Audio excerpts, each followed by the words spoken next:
Okay, this is a 2004 Mk4 GTI 1.8. Um, I've had it for, I'm not sure, 3 or 4 years now. Let's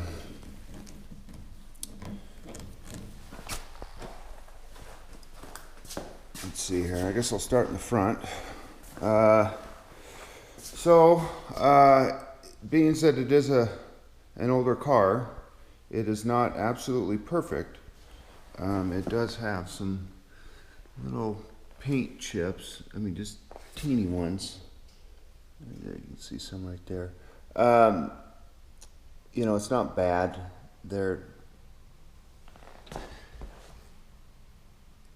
I live in Central Oregon, so I never drove the thing during the winter, but this car is originally from Colorado, so I'm assuming that's where all these rock chips came from. Okay, I'm having problems here with this GoPro. Hold on. Okay. See, I think there's a chip in the windshield too, if I remember. So there's a little chip right there. It's not bad. I never bothered replacing the windshield because I didn't think it was bothersome. So let's see, there's a little chip right there too. The car is not in concours condition. It has some signs of wear. However, it has never been wrecked. That is one of the main reasons I bought it. I'm kind of a stickler for cars that I can spot a car that's had body work done a mile away. So this has never been worked on. So see, I think back here there's a little mark on the bumper here. I don't know if you can see that. Yeah, it's coming through. So that's there, and then on the back fairing here, looks like some of the clear coat kind of a spider web, just a little bit. There you can see it. But it's not bad. Other than that, the paint is actually in really good condition. I've kept it in good shape. I've polished it and all that good stuff. Let's see here. What else? Guess we can go inside.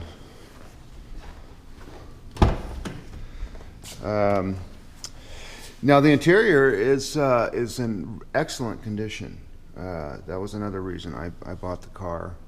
I think the second owner of this vehicle was a female, and there's some little like fingernail marks here on the door handle, which is kind of annoying to me, but I've never seen an Mk4 that didn't have these, and actually these are not severe at all. I mean, it's just, I would say it's below normal wear and tear, if anything. Interior is in awesome condition. I don't really know what else to say about it.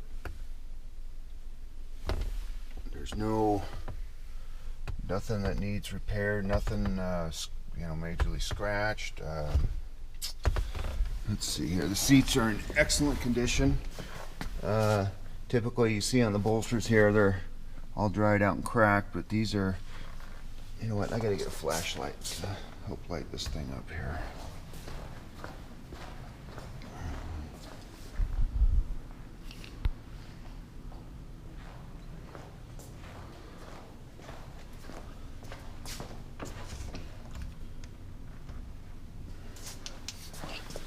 So, a lot of times on the bolsters here for the seats, they all dried out and basically worn out and cracked, but these are in excellent condition. Let's try that, maybe that's better. Here we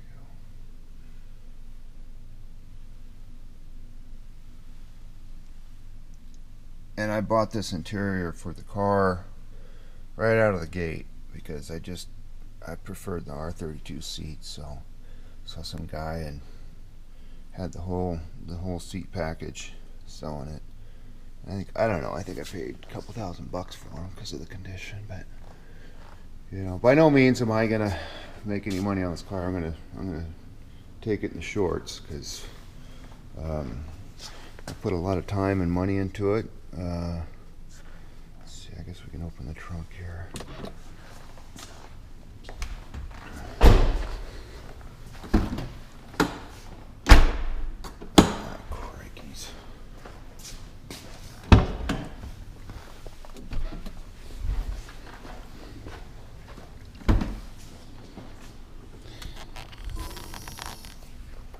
Also in excellent condition back here. You know, no signs of wear, nothing. Well, one thing that I did as an added addition is I added some foam back here. I lined the whole trunk area with foam as a sound insulator to help quiet her down a little bit as I'm going down the road, because all I used this car was for commuting on the highway from Bend to Redmond, which is I don't know, 20 miles one way, so 40 miles a day on the highway. And then there's like a back road, country back road I had to take, and that kind of is one of the reasons I'm selling the car, is because where I live there's so many deer on this back road, and it's super dangerous for me to drive a little car like this.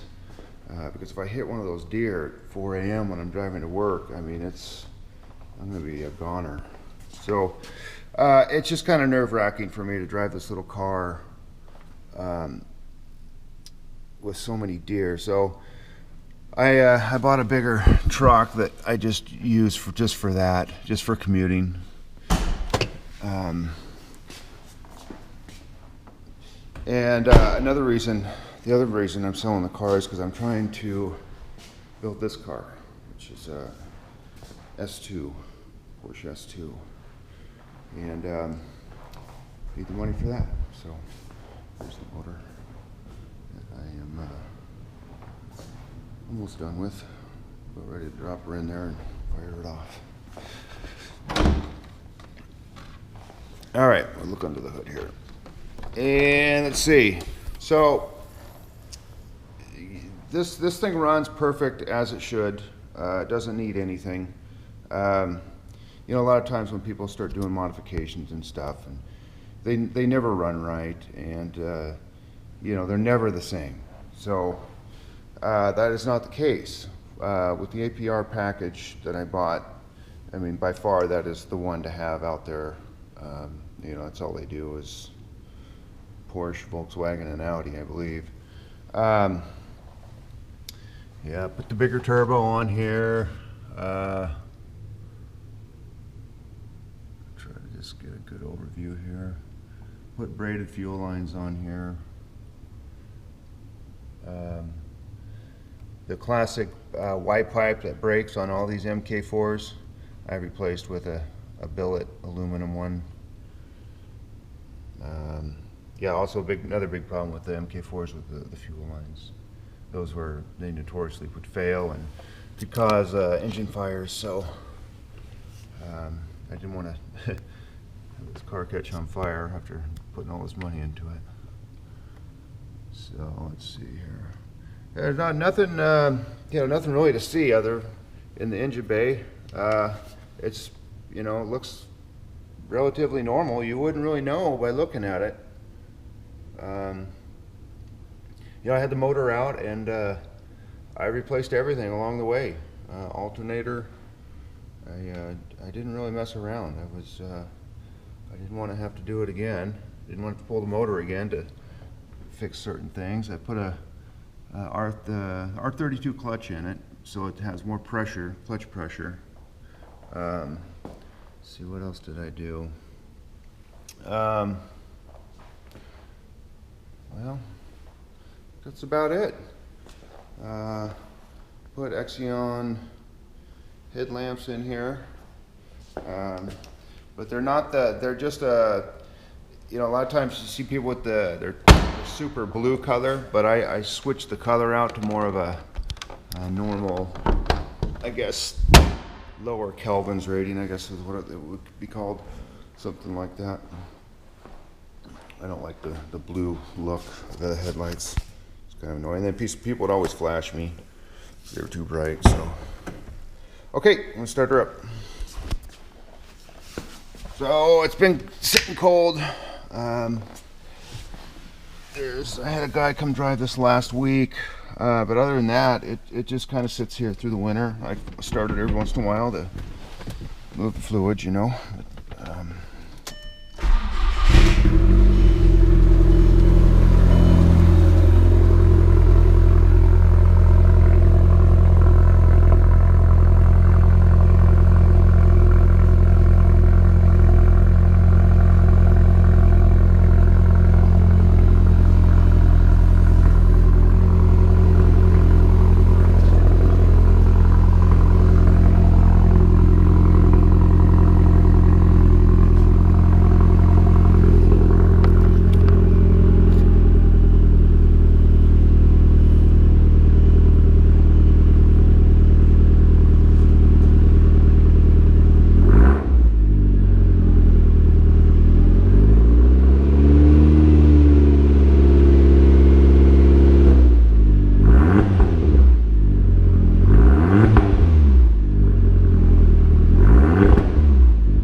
So that's about it.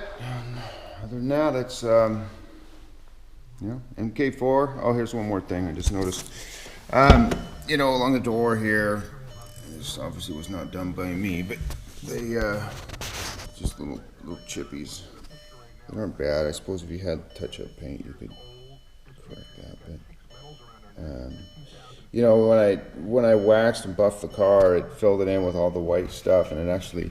It brought some of those to light. You couldn't really see them before, but anyway, nothing to hide on this car. It is what it is. It's, my honest belief that these will become classics someday, but what do I know? I'd hate to get rid of it, but I kind of need to. I just think it's time. But it's a beautiful car. Some people don't really like the wheels. I didn't buy the wheels for the looks. I bought the wheels for their weight because they were the lightest wheel I could find on the market.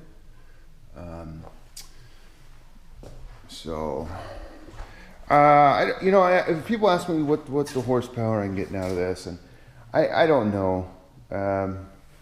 My guess is 240, 250.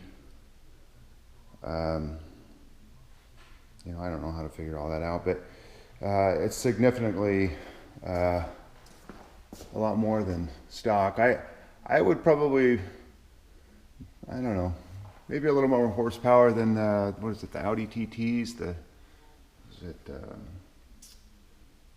know, I can't remember which.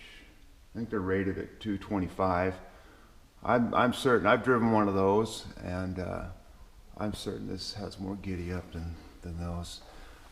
Anyway, here's the manual for it, or records book. This is all the records that I have for it, and kind of anal retentive about records and documentation. So here is everything on the car.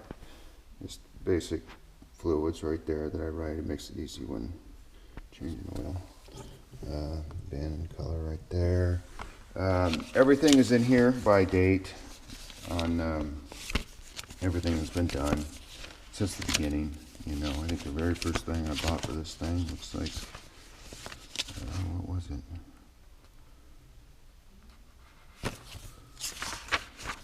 Is that right? I don't know. The first day I had this thing, I was just started buying stuff. And I kept everything. So, sure it does.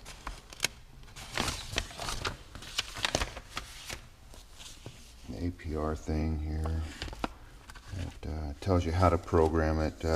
I have it set for, I don't even know, I think it's just the basic setting, but I think you can program it to actually get a little more horsepower out of it. But I didn't need it, you know, it's fine the way it is, and, oh, I know, I think I know what it is. So you can program it to stock, you can program it to 91 octane, and you can program it if you're using 93 octane, and then a valet, so that, you know, if somebody's valeting your car, they can't hot rod it around. So I don't know if that puts it in like a limp mode, basically, or something. But anyway, whole book just on receipts, on stuff for the car that I bought along the way. Everything I've ever done to it is right here. And it also has the Bentley manuals here. So these are handy. These are really handy. But you know, I keep documentation on everything, on all my vehicles, everything. You know, for the Porsche, it takes, you would not believe the shop manuals for that thing. It's incredible. Anyhow, I think that's about it. 2004 GTI.